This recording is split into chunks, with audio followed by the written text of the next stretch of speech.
Hi everyone.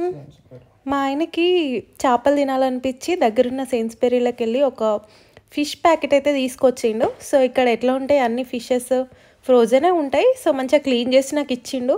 నేనైతే curry అయితే start చేసా. ఫస్ట్ ఆయిల్ వేసేసి అందులో కొంచెం లవంగాలు వేసా. సో మిక్సీ పట్టిన అల్లం వెల్లుల్లి పేస్ట్ వేసి మంచిగా అది మొత్తం అల్లం వాసన అనేది పోయేంత వరకు మంచిగా కొంచెం మూత పెట్టుకొని వెయిట్ చేయాలి.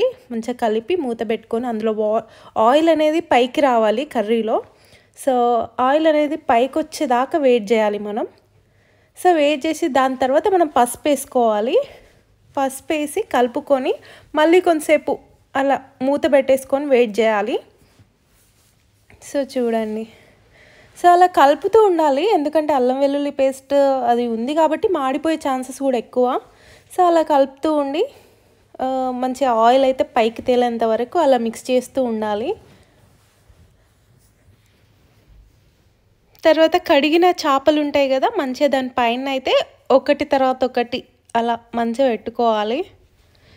సో మనం మెయిన్గా గుర్తుపెట్టుకోవాల్సిన విషయం ఏంటిదంటే, మనం చేపలు ఒక్కసారి అందులోకి ట్రాన్స్ఫర్ చేశాక దాన్ని మనం ఆ చెంచాతో ఆ గరిటెతో మాత్రం కలపొద్దు. అట్లా కలిపితే చేపలు మొత్తం మిక్సీలో అదేంటిది మొత్తం మిక్స్ అయిపోతుంది, అది మొత్తం బ్రేక్ అవుతుంది, అస్సలు బాగుండదు. సో వీడియోలో చూపిస్తున్నట్టుగా అట్లా మీద వేసుకొని దాని తర్వాత దాని మీద సాల్ట్ మంట అడ్జస్ట్ చేసుకొని కొంచెం తక్కువలో పెట్టుకొని తర్వాత దానిపైన కొంచెం సాల్ట్ సరిపోయేంత వేసుకోవాలి. నెక్స్ట్ సాల్ట్ వేసుకున్న తర్వాత కారం వేసుకోవాలి. సో చూడండి, మీకు ఎంత అడ్జస్ట్ అయితే అంత, ఎంత కావాలో అంత వేసుకోండి. సాల్ట్ తక్కువ తింటే తక్కువ వేసుకోవాలి. సో సాల్ట్ అయిపోయింది. నెక్స్ట్ కారం. మేము కొంచెం స్పైసీగా తింటాం. సో స్పైసీగా తింటాం కాబట్టి మంచిగా ఇంటి దగ్గర నుండి పంపించుకున్న కారం సో వీడియోలో చూపిస్తున్న విధంగా పైన వేసుకోవాలి. కాకపోతే గరిటెతో మాత్రం కలపొద్దు అస్సలు. సో అదే మనం ఆ గంజుని పట్టుకొని మూవ్ చేస్తూ దాన్ని కలపడానికి ట్రై చేయాలి. సో అది అట్లా కలవకపోయినా కొంచెం చింతపులుసు దానిపైన వేసుకొని కలుపుకోవాలి. అప్పుడు మనకి ఈజీగా అది అనేది మూవ్ అవుతుంది. సో చూడండి,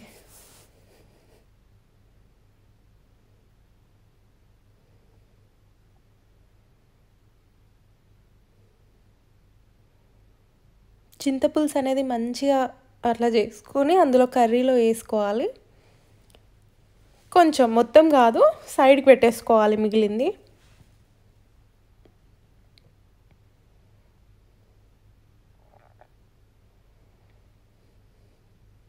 చేపల కర్రీ చాలా ఈజీ ప్రాసెస్, కానీ ఎవరికి ఎక్కువ తెలియదు, కానీ చాలా బాగుంటుంది. ఇట్లా ట్రై చేసుకోండి, ఖచ్చితంగా బాగుందనే చెప్తారు.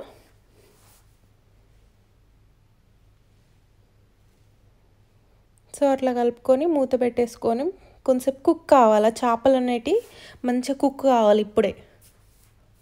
సో ఇలా కుక్ కాకముందే మనం మొత్తం చింతపులుసు వేసేస్తే ఆ చేపలు అనేటివి స్మెల్ వస్తాయి. సో అలా రాకుండా ఉండడానికి ఫస్ట్ ఇందులో ఆయిల్లో మంచిగా కుక్ అయిన తర్వాత నెక్స్ట్ మిగిలిన చింతపులుసు అనేది అందులో వేసుకోవాలి.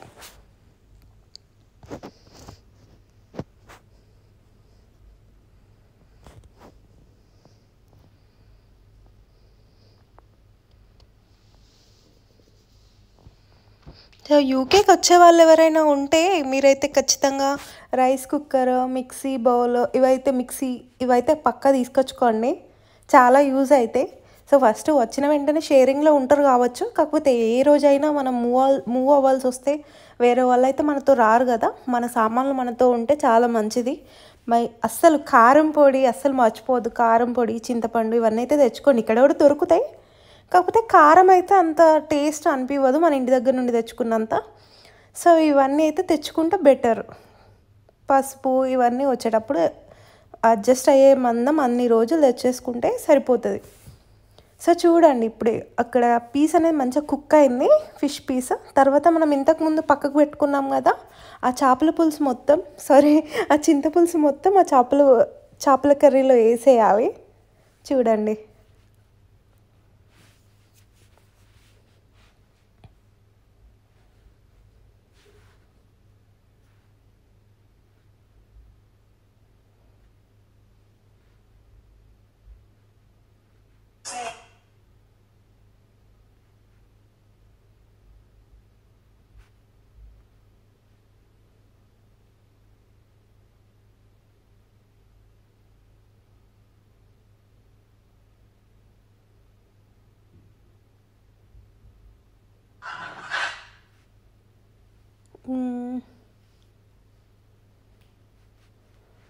సో ఇప్పుడు మనం మూత పెట్టుకొని వెయిట్ చేయాలి.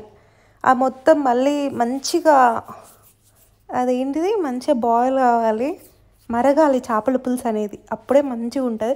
అందులో మనం మెంతి పౌడర్ కూడా వేసుకోవాలి. నేను కొంచెం అయిన తర్వాత వేసా, కాకపోతే ముందు వేసుకున్నా కూడా బాగుంటుంది. సో మెంతి పౌడర్ అయితే అస్సలు మిస్ చేయొద్దు. సో చూడండి, మళ్ళీ కూడా అస్సలు స్పూన్ అనేది అందులో పెట్టొద్దు. వన్స్ అది వేసిన తర్వాత కూడా మనం స్పూన్ పెడితే అవి బ్రేక్ అవుతాయి. చూడండి, ఇప్పుడే మంచిగా ఇట్లా డార్క్ ఎంత మంచిగా అనిపిస్తుంది గ్రేవీ.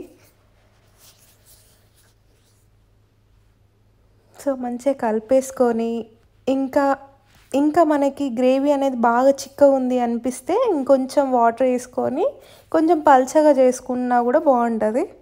సో నేనైతే ఇంకా కొంచెం పల్చగా చేసుకోవాలని అనుకుంటున్నా. సో ఇంకొంచెం వాటర్ అనేది అందులో వేసా.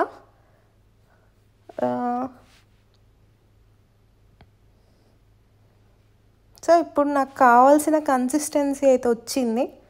చూడండి,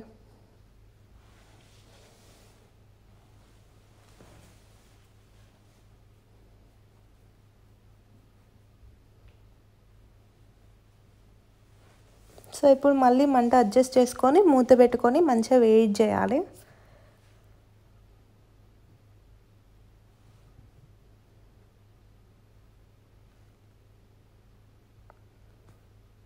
సో అట్లా ఒక 15 మినిట్స్ నేనైతే వెయిట్ చేసా. మంచిగా మసలాలి పులుసు అనేది. తర్వాత చెప్పా కదా, మెంతి పొడి వేసుకోవాలి మనం. తర్వాత ధనియా పౌడరు, ధనియాలు కూడా నేను ఇంటి దగ్గర నుండి తెచ్చుకున్నా. ధనియా పౌడర్ మనం మంచిగా ధనియాలు వేయించి దాన్ని పౌడర్ చేసుకుంటాం కదా, అది మంచిగా అది కూడా వేసేయాలి, ఒక స్పూన్ అనుకోండి. సో ఇవన్నీ వేస్తే మంచి స్మెల్ అనేది వస్తుంది. ఇది వేసి మన దగ్గర గరం మసాలా కూడా ఉంటుంది కదా, అది కొంచెం వేసుకోవాలి. మరీ టూ మచ్ వేస్తే టేస్ట్ మిస్ అయినట్టు ఫీలింగ్ వస్తుంది. గరం మసాలా కొంచెం వేసుకున్న తర్వాత మళ్ళీ మూత పెట్టేసుకొని మళ్ళీ వెయిట్ చేయాలి.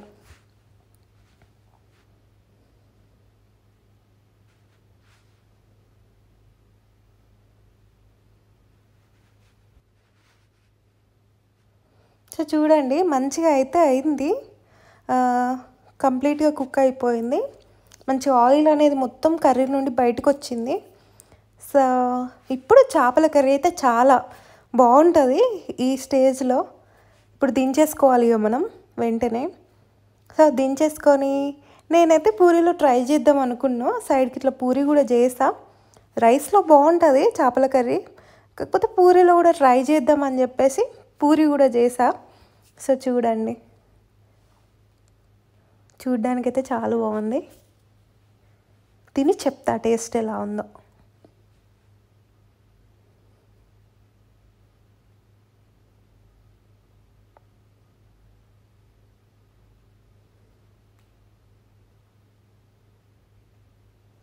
పూరి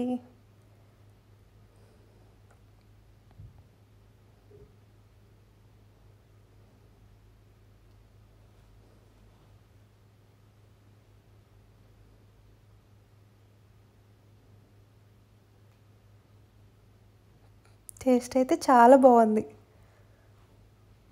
ట్రై చేయొచ్చు పక్కా మీరు.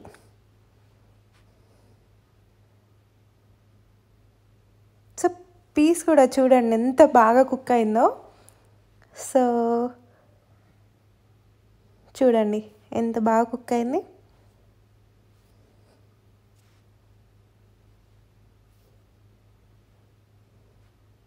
Thanks for watching. బాయ్.